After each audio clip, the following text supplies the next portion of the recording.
So hello everyone, myself Advocate Gautam Arswal, associate with Dialyzy. Welcome to Dialyzy. Today in this video I'm going to discuss with you another new business related topic.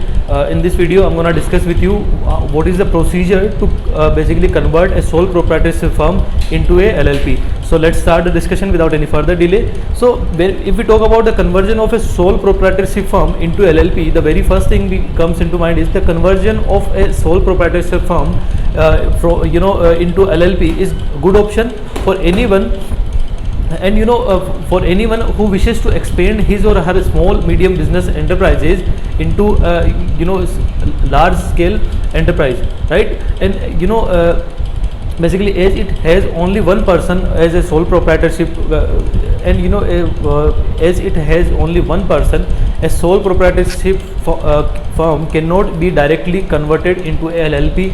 Why so? It can be either done by closing the proprietorship or registering an LLP, or by including another person in the business and making him a partner and then converting it to a LLP, right? And what is the process to incorporate a LLP? So the very first thing is application for DIN and DPIN. What is it? The DIN means the designated partner identification number, and which the two proposed designated partners must apply for requires the following. The first thing is passport size photograph, a scanned photo copy, and so on, so other documents also. The another thing is acquire or register DSC. What is it? With the DPIN you can apply for DSC, and for the two designated partners. The third thing is LLP incorporation. Form 1 is to be filed for the name confirmation, and Form 2 should be filed for incorporation in LLP after the name is basically confirmed. The next one is file LLP agreement. So these are the basic things basic procedure to incorporate a LLP. So the next one is we're going to discuss is what are the benefits of converting a partnership firm into a LLP. The first benefit is automatic transfer. What is it?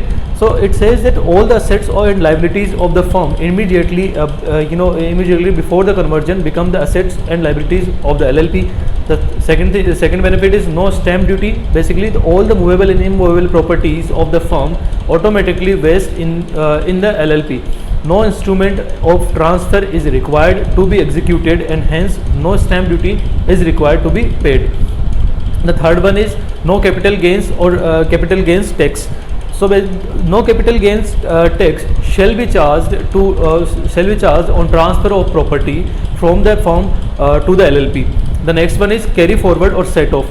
What is it? The accumulated loss and unabsorbed depreciation of firm is deemed to be loss or depreciation of successor of LLP. So that's all about our discussion. I hope you're pretty much clear how to convert a sole proprietorship firm into a LLP.